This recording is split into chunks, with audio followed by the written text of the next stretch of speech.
This machine makes amazing sparkling water, but there is one thing almost everyone complains about. The replacement CO2 cylinders can get expensive. Later in this video, I will show you how I cut my CO2 refill to about $1 per cylinder, and it's actually much easier than you might think. But before we get to that, is the SodaStream actually worth buying? In this video, I will show you exactly how it works, what's included in the box, how easy it is to use, what I love about it, and the one thing I don't, and my favorite money-saving tip that completely changed the way I use it. So let's get started. So let's start by taking a look at what's included with this model. Inside the box, you will find the SodaStream Art machine, a 1-liter BPA-free dishwasher-safe bottle, a quick connect 60-liter CO2 cylinder. Basically, everything you need to start making sparkling water right away. And I bought the white and gold version because I really like the look of it, and it's actually a Target exclusive color. And one thing I really like about this model is that it uses the Quick Connect CO2 cylinder. Unlike the older screw-in design, this one simply snaps into place, making installation much easier and much quicker. So let's get everything set up now. Simply open the back of the machine, lift the black handle up, insert the CO2 cylinder bottom first. Now lower the handle and close the cover.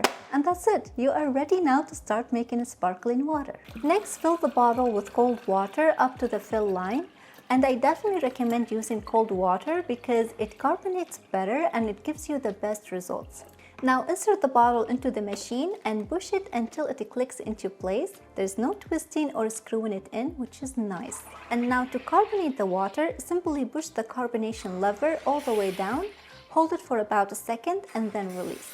Now SodaStream recommends 3 pulls for standard carbonation or 5 pulls for a stronger fizz, but you can always adjust it to your own preference. And once you are finished, just wait a few seconds for the pressure to release and pull the bottle out to remove it. And that's it. From start to finish, the whole process takes less than a minute. I usually do 5 pulls, and honestly this is exactly how I like it. It has plenty of bubbles, it tastes crisp and refreshing, and it is slightly more carbonated than the water I usually buy from the store. And that's the nice thing, you are in complete control. Whether you like a light sparkle or lots of bubbles, it is easy to customize each bottle exactly the way you like it. Now I wanted to test how well the carbonation holds up overnight, so I made this bottle yesterday and I left it in the refrigerator overnight. Let's see how much carbonation we have left.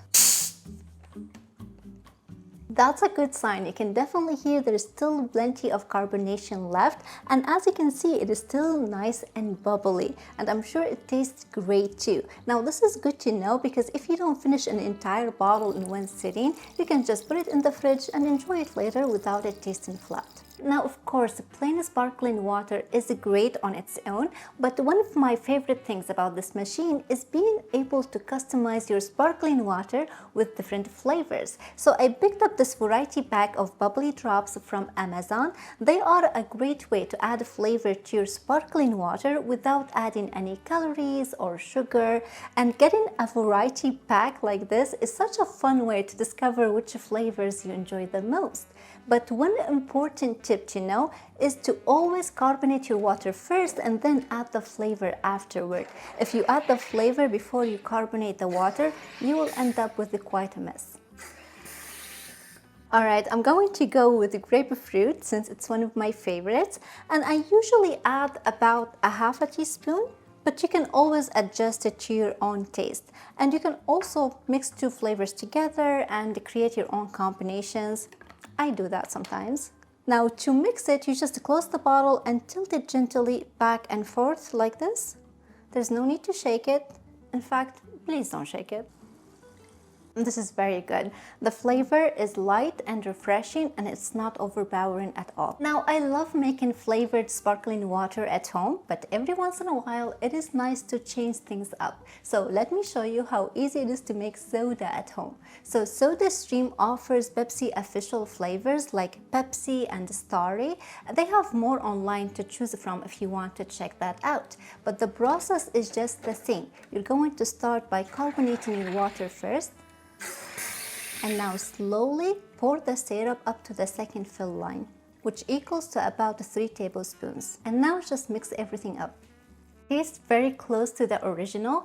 It's very crisp and refreshing, and because I like adding extra carbonation, it honestly reminds me of freshly poured fountain drink. And I really like that you can customize the flavor just like you customize the carbonation. So if you like a stronger flavor, just use a little bit more syrup, and if you prefer it lighter, just use a little less. Now, after spending some time with this machine, there are a few things that I really like about it. First, it is incredibly easy to use. The quick connect CO2 cylinder and the snap lock bottle make the entire process quick and hassle-free.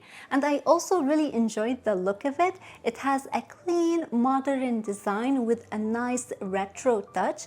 I think it looks incredible sitting on the countertop. And as for things I don't like, honestly, there isn't much to complain about. If I had to pick one downside, it would be the ongoing cost of replacing the CO2 cylinders. A brand new quick connect cylinder usually costs around $35, and exchanging an empty one usually costs around $17. So if you use your machine regularly, those costs can add up over time. So I started looking for a way to reduce the cost of CO2 refills, and I found a solution that has completely changed the way I use my machine. It all starts with investing in a larger CO2 tank like this one. Now from here you have two different options. You can either connect your SodaStream machine directly to the larger tank using a hose and adapter, or you can simply refill your SodaStream cylinders with a refill adapter, which is the method I personally prefer. Now, I like this approach because this way I can keep my SodaStream the way it was designed. I don't have anything connected to the machine or a large CO2 tank sitting in my kitchen. And instead, I simply refill my SodaStream cylinders whenever they run empty and pop them right back into the machine.